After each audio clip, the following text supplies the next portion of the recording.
a small two-person rowboat advances on the docks at Lithny, an island once famous, but no longer. The docks themselves are in advanced state of decay. There's a murky mix of sandy, kelpy water and decaying fishing gear that line the shore. There's a single small dock that juts out to the sea. Only posts remain of its partner running alongside it. Further down the sandy beach, there are remains of a warehouse and a dockyard. There's little movement about the town that's up the hill as you guys pull into dock. Who stands on this sailboat ready to dock?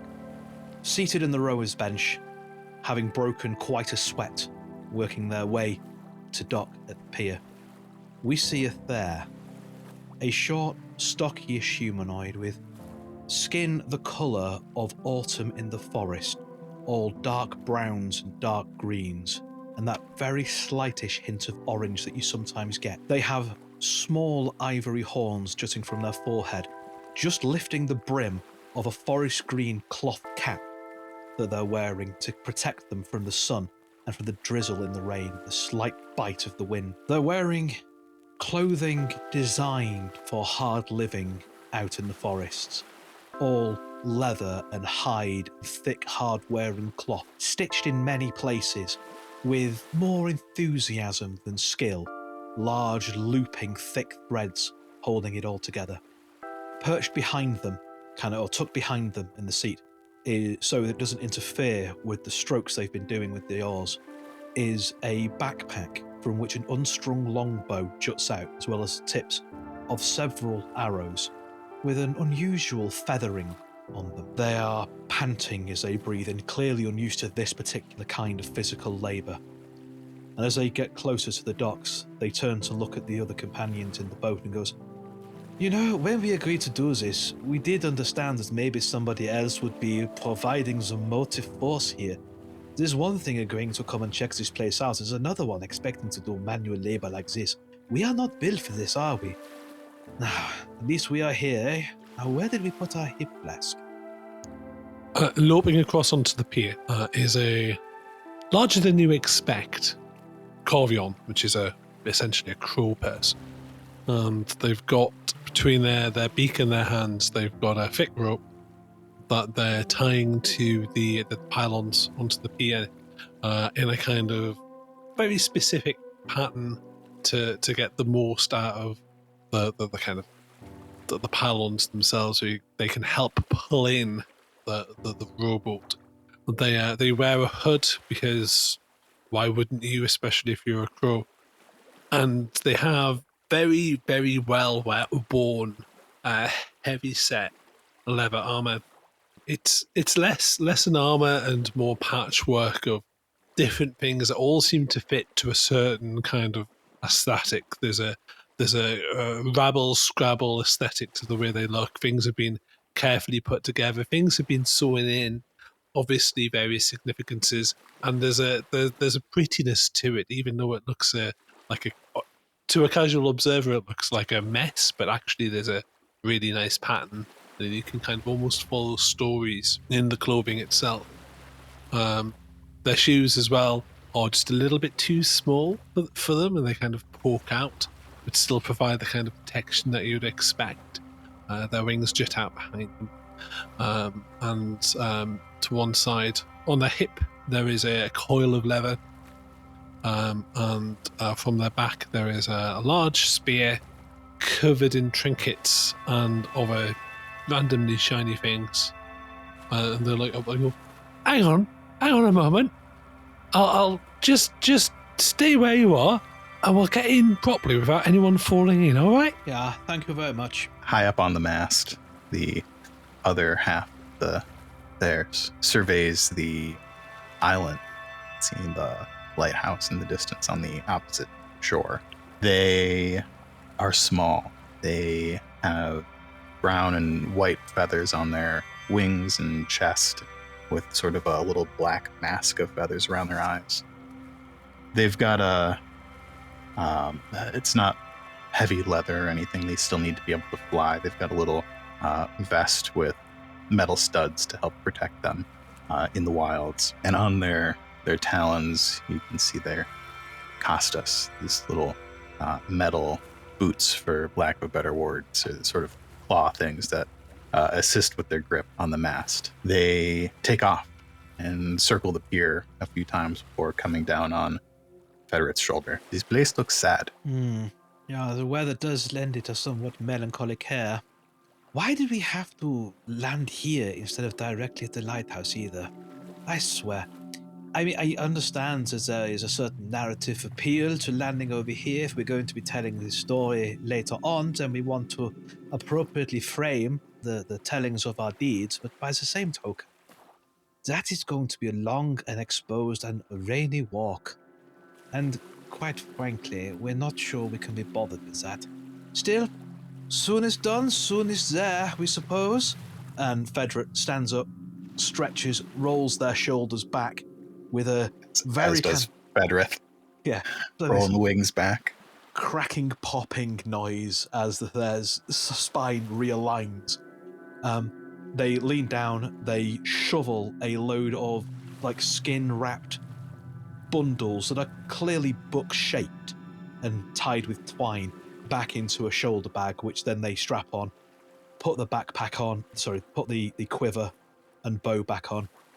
Again, just quickly check that the unstrung bowstring is still safe and secure at the bottom of the quiver, keeping waterproof. They shake their head, they take Tragus' offered hand, and they step onto the pier. You all have landed at Lithny. Lithny is a small to medium-sized island. It, generations past, was a bustling small town. It was a port for trade goods coming into Brightport from around Finrain. The lighthouse on Lithny served a very important purpose of steering ships away from the Tynes. Over the last few generations, the openings of railways and other trade routes and things like that have seen Lithny fall into decline. It's once an important place to stop and resupply and trade and market and all of that has all but vanished. Well, for all intents and purposes, it has vanished. The lighthouse was the only thing left of importance on Lithny. The island itself is a wedged shape. So it comes down to the beach, the dock, where you have landed, and steadily increases in elevation to the tip where the lighthouse stands. Just off the docks is the decaying ruins of an old town. Folks still live here, charged with the keeping of the lighthouse. But it's been 6 months since anyone has picked up the supplies from Brightport. This would be how you discovered that the island had some kind of need. The supplies you would have run across in Brightport, people commenting that it hasn't been picked up and they wonder what has happened. And the lighthouse itself has gone out, putting the few ships that still traverse the area in great danger. There's tatters of little fishing huts. What do you call those things? The traps and things that you would fish from the beach on. Shields or coracles, depending on what you're talking about. Like a little beach hut is like a shield. See, I want to say both Bothy or Bothy, but that's because I've just finished reading RJ's Tidechild trilogy. Bothy is a good. I like this. Bothy's down road from where I'm actually, but Bothy's a good description as well. Bothy, okay.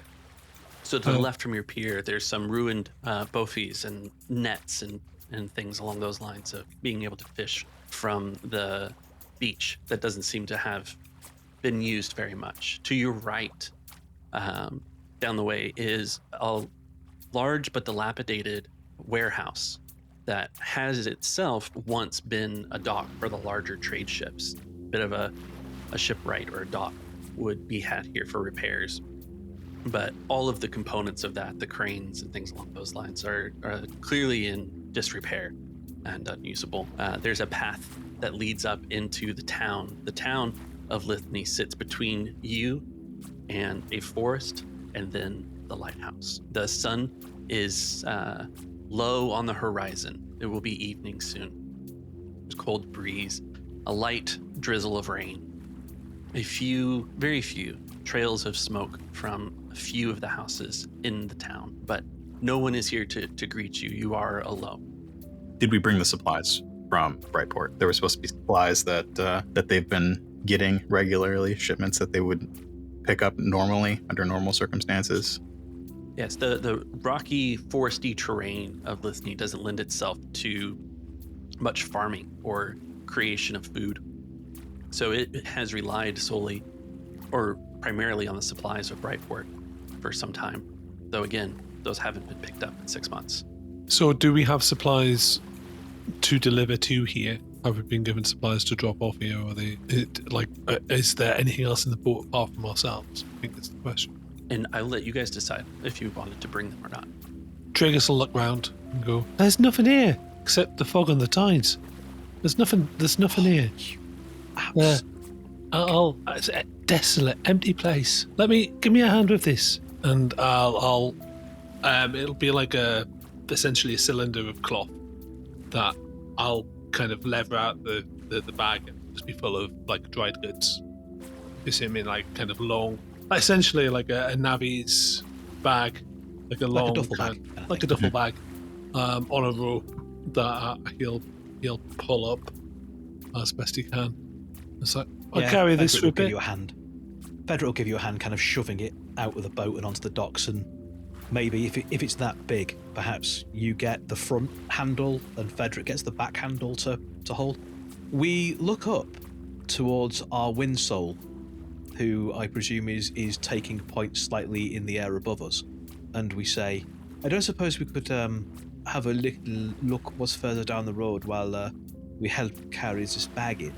This seems the sort of place where I imagine any surprises we find are likely to be unwelcome ones. Ooh, although maybe they have a library.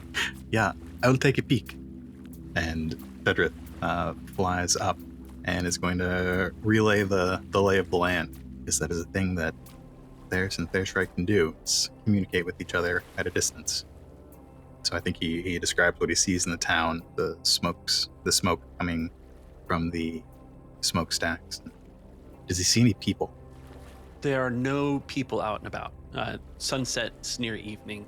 The only indications you have of any life still in this village are the few wisps of smoke from a handful of chimneys. Many of the homes and shops and things of this town are also in desperate need of repair. So there are a few people. There are smokestacks and a few lights in windows, but nobody out. Andrew, are there any other boats on the pier, even like small fishing coracles or anything? There was not. We're feeling a little apprehensive about this. I mean, yeah, if there is smoke coming from the chimneys, then there's clearly some form of life.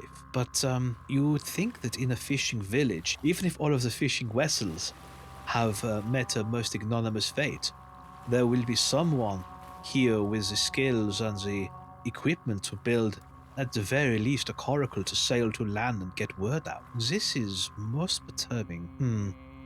Just give me one moment, Vegas.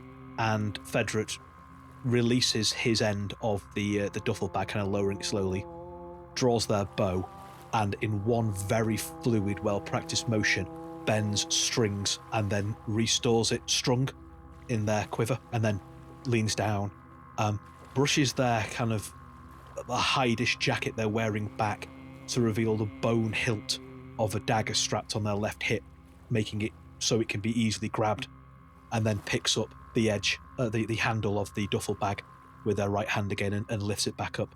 Tragus, we've had a quick look ahead. Obviously, you wouldn't have been able to hear. We've had a quick look ahead, and there is some signs of life. In that there is smoke coming from the chimneys, but no one moving, and the houses here seem to have seen significantly better days. I think it probably behooves us to be cautious.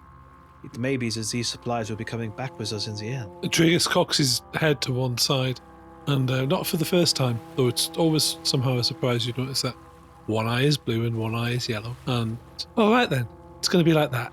Well, it's probably going to be something horrible, isn't it? Normally is. Give me a moment.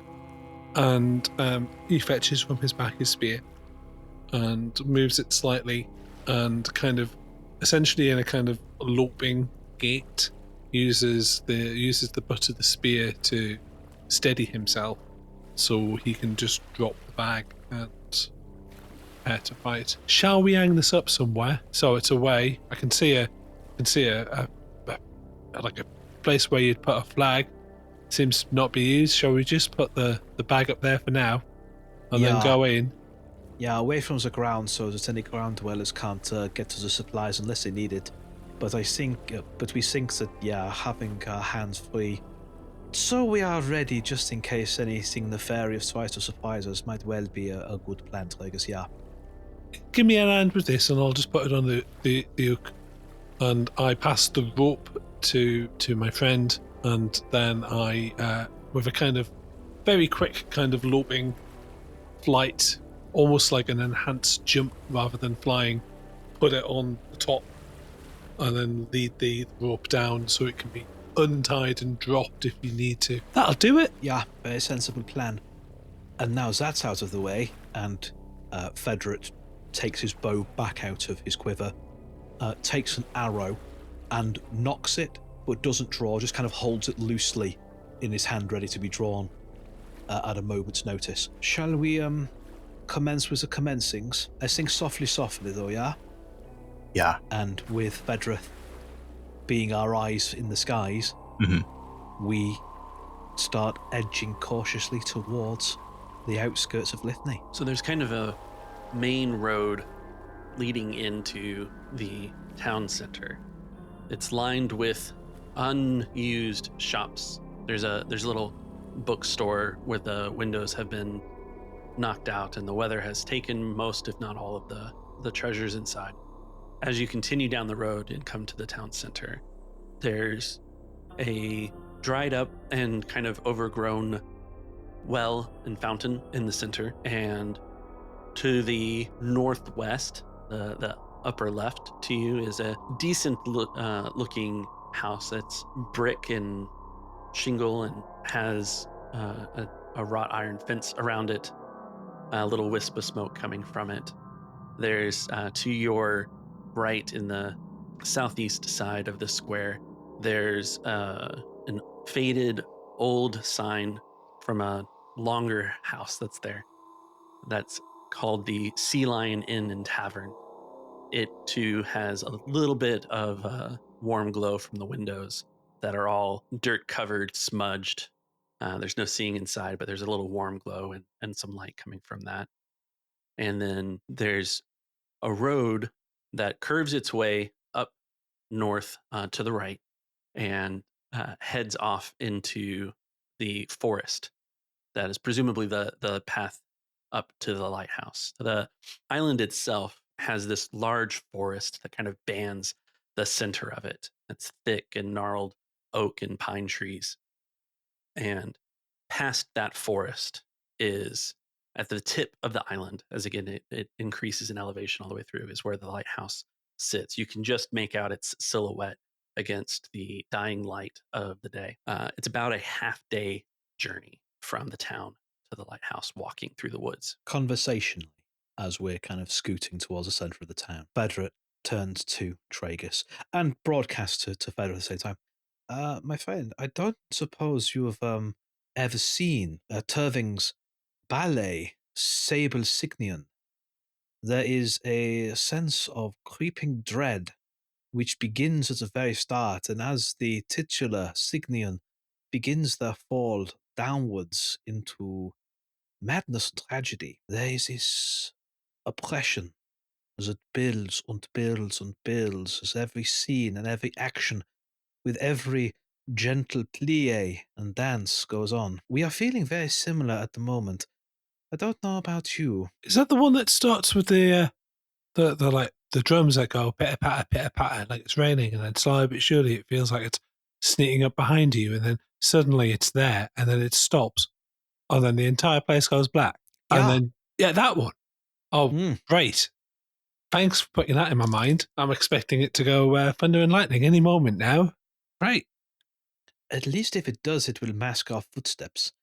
We are not sure. We have to confess. whether we want to seek the hospitality of the town, there is clearly something more afoot here. I'm tempted to pop in, but also I've noticed that there's a lot of bars called the Sea Lion. Been to a couple of inns, and they all have it must be a really common name. So I'm surprised. Like, there you go. You're minding your business. This is Sea Lion Bar, but I wouldn't expect it in a place like it. It must be like someone's. Do you know what? It's probably someone makes one sign, sells loads of them. That's almost certainly what it is. So they probably just bought it off there and went, it's a good name as anything. Either that or it's full of sea lions.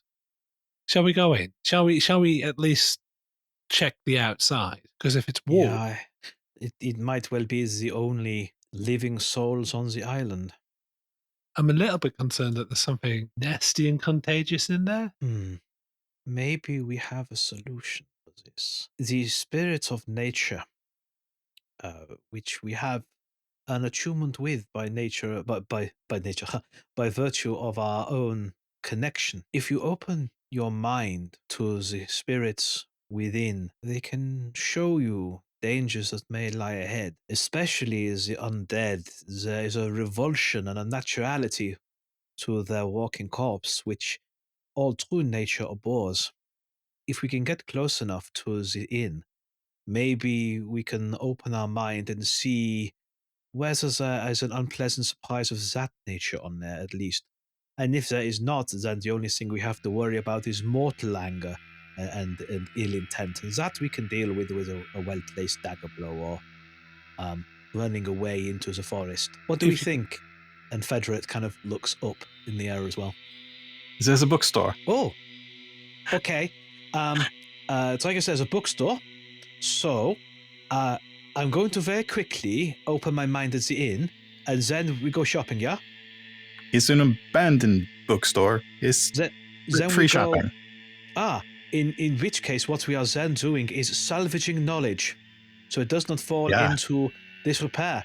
Yeah, you're on board with this, I guess, yeah? Oh, yeah. I mean, okay. Let's see what's there. It might be something that's really nice to read. Yeah. Shall we? I've never been able to do that whole calm your mind and let the cosmos in. Apparently, I speak too much in my brain. Yeah, it takes practice. That is why we prefer outside in the solitude. It helps calm oneself, open oneself up to nature, and then you can relax with a good book, or maybe a play, or perhaps some Copper Follies. I don't know if you've read the latest ones. We've been desperately trying to get hold of the latest installments. It's Jack and Ironarm as a Fourthborn Ghost. Have you read them? Oh, they're fascinating, terribly written, but compelling. They're cheap as well. I came into that in the middle. I couldn't find the back bits, but I did find someone who'd written another version that was very similar and kind of caught up halfway through. So I'm a little bit confused as to what the ending's going to be because the characters changed twice. But I'm sure it'll be fine. That's half the appeal of a Copper Folly. I quite like the one about the Seven Saints. Oh, yeah. Speaking of the saints, have you ever seen Atherco's seminal operatic masterpiece, The 12 Laments of Saint Orifron and His Whimsical Muse? I don't think it's canonical history, but it's very entertaining. We traded tickets for some pelts from some animal, from some hunting we did. Cheap at half the price. I mean, let's be honest here. Pelts grow literally everywhere out there on most things that aren't us. But an opera like that? Oh, once in a lifetime. I got invited to attend a few. Invite a few shows sometimes, and I've missed that one because I was doing another thing. But I did get to go and see the one that's what's it called? Oh, they've got the hat that goes on fire, and it's the same people who did that one. We have not seen this one, I do not think. I believe its name. Tokens of Fires of the Soul. Oh, that sounds right. Yeah, that's the one where we had to watch it for us because we had drank far too much the night before. Yeah. Our recollection is perhaps not as sharp at my end, not at our end. We do remember it was surprisingly humorous. We'll have to see it again when perhaps we're a bit more sober. Anyway, digression. Over to the inn first of all, yeah? While you guys were talking, I did flip a token, but it's neither here nor there. Oh, all right then. Well, it would just be a Yay! 4. Yep. So it would be sense then, wouldn't it? Okay. I think Fedra sneaks over to the inn, ideally on a loop around the outskirts of the town, then to the back of the inn, rather than just walking up straight to the front door. Because Fedra is not the most sneaky, but knows enough to try and stay out of it. We're going to sneak around to the back of the inn, and I think we're going to press our hands to. Is the inn made of stone or of wood? Ooh, I didn't describe the rest of the stuff. The town, the majority of the town of Lithny is more A-frame style houses. So you get basically a triangle peak that comes all the way down to the ground. Wood shingles, to it was got cedar shingles that come all the way down, and then it's not the squared off houses that you might draw as a kid. The roofs come all the way down to the ground, just to deflect some of that wind and sea air that comes in. So other than the one brick house, there's the rest of them have this aesthetic. And so the inn itself is kind of like two triangles kind of stuck together. While Fedric's doing his thing, I was going to essentially case the inn.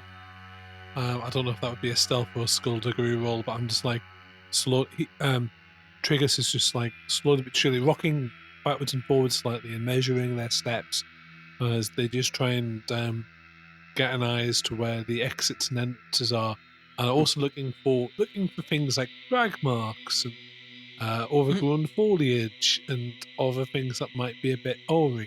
So we can do a sense for sensing any dead in there, and then let's do a perception check for casing the place as well. We're going to do a sense check. I'm going to increase the range of sense. So it would I need to, because the default is short. So if I push it to medium, that will cover the entire inn, won't it? And also, I imagine, kind of out behind me as well. Mm-hmm. So yes, I'll tell you what. I will roll the dice, and then I'll describe what that looks like, if that's okay. That's how I like to do it, because if I do a big, heroic, very impressive description, and then the dice totally whiff me, it's a little like, yeah. Oh! So yeah, I'm, okay. I'm good with that. Before you roll the dice, describe a little bit about what your connection with magic looks like. Yeah. Just as you attempt to do it. Fedric gets closer and places their hands on the wooden shingles, and they close their eyes and they focus on the feel of the wood underneath their hand. They focus on the sap that used to flow within the wood, and they coax out the remaining spirit that was that tree that stood so tall and stood so proud, that was part of nature, nurtured by life and by death, by sun and the moon and rain, and by decay from the soil and the mulch. And they call, just for a fleeting second, the spirit of that tree back in. They open their mind to that spirit, the spirits of nature that live in all things. And subconsciously, kind of through that connection, they say, "My friend, you are of life and of death. You grow on that which rots in the soil to grow strong, and then in time to fall yourself and nourish the next generation. You are of the natural cycle, and as all things of the natural cycle, you abhor that which breaks the cycle, that which is against nature, that which walks when it should not, that which has been called back from their eternal rest to torment the living. Speak to me, my friend. Tell me, are there those within you who go against nature? Are there threats lying in wait for us? What can you tell us?" And then I'm going to roll. So it's 2 purple, I think, for increasing the range. That sounds correct to me. What's my difficulty for casing the inn, by the way? Is it just 1 or 2? We're going to go with 2, and we're going to add a setback for the fact that it's getting darker outside. You guys have probably maybe 20, 30 minutes left of daylight. Ooh, wouldn't that then be a boost for Ed, since he's stealthing? Oh no, because it's perception rather than stealth, isn't it? Yeah. And are there any boosts or setback to my magic test? Well, it was a brilliant description, so I'll give you a boost for that. Thank you very much. So my pool then for this is 2 yellow, a green, a blue, and 2 purple. Seems strange. I rolled a failure, but 4 advantages. Trigger's got 2 successes and 2 threats, and I rolled 1 yellow, 1 green, 2 purple, and 1 black. So for the sense check, it's a failure with 4 advantages. Players first, how would you like to see those advantages used? So, I have two suggestions. The first is, I mean, obviously maybe the spirit of the wood is too old, or perhaps the tree is broken up over too many houses. You know, the focus of the spirit isn't there. But while I'm doing that and communing, Fedra opens up their senses to everything. So perhaps they hear something or realize that there is footsteps or footprints in the mud at the back of the house or something like that, or something, maybe an environmental cue that's not related to magic but that might give them a nudge. And I'd like at least some of those successes to go that when we do go and hit the bookstore, there's at least some books in there that haven't been damaged by neglect. All right. So those are like the two kind of things I would like. And obviously for me, there being some books that aren't damaged by neglect is more important than any environmental cues to the actual plot, you know. There's some specific titles that we're looking for, and if we could find them there, that would be great. Gets an advantage for that, yeah. So I think Frederick does not get a sense of the inside of the inn. There is no information that comes from communing with the shingles of the house. There is a feeling that comes from more of the area at large, not from within the inn. That's cold and sad. But there isn't any specific danger or unnatural feeling coming from inside the inn. And then we've got 2 successes and 2 threat. Is that right? Yep. As Dragus essentially pierces the joint, though he would never call it. He's assessing the threat. So Tragus finds that there's a main entrance. There's a kind of back entrance in the back alleyway, because there are some spines that come off this square that lead to residential buildings, most of them dilapidated. There's a little there's clearly a second story to the tavern.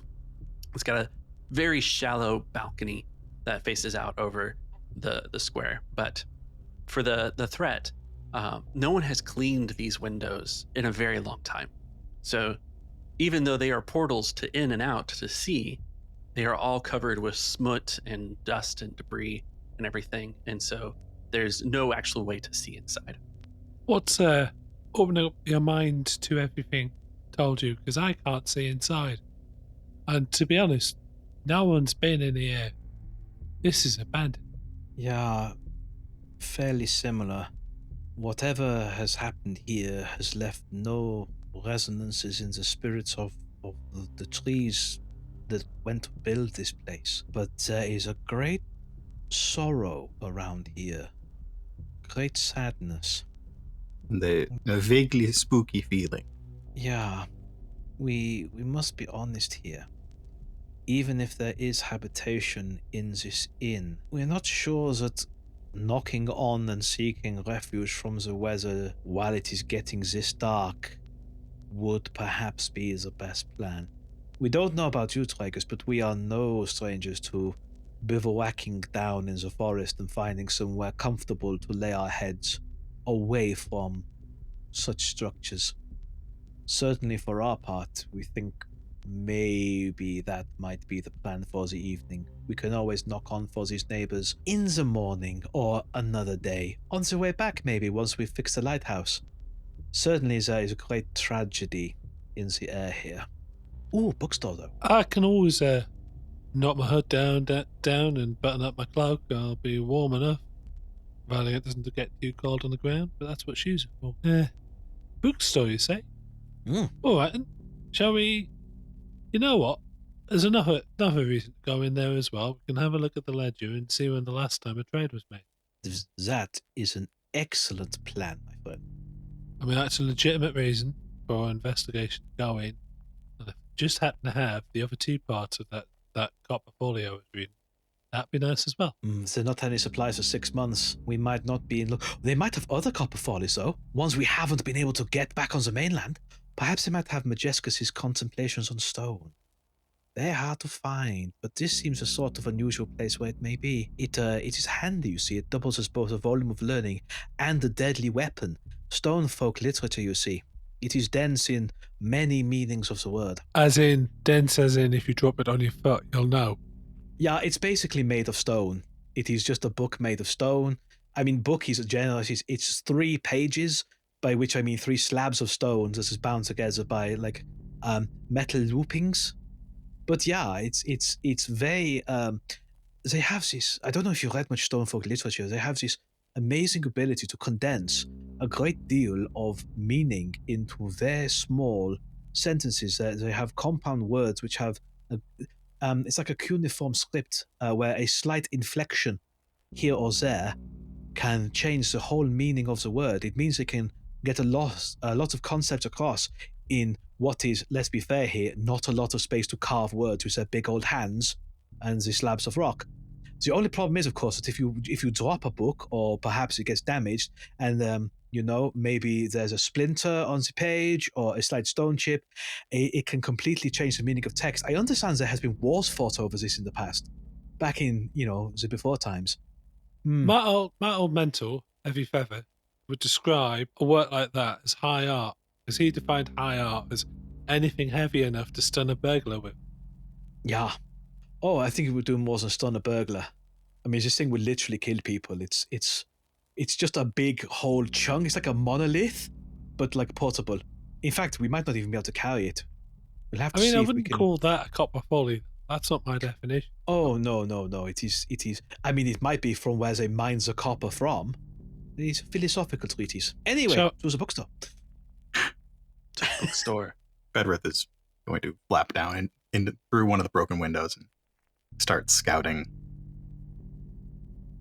Thank you for listening to this episode of Tales from the Grey Library. Thank you to Andrew from the Dicey Cantina for running this game, and Adam and Ed from Force Majeure for playing. This episode was produced by Nightcast Creative and Dicey Cantina. Be sure to check out Dicey Cantina's latest podcast, The Foxglove Letters, wherever you get your podcasts. And for everything we do here at Nightcast Creative, please visit nightcastcreative.com. Interested in supporting this and our other shows? Be sure to check out our Patreon at patreon.com/Coruscant Nights, or buy us a coffee at ko-fi.com/nightcast.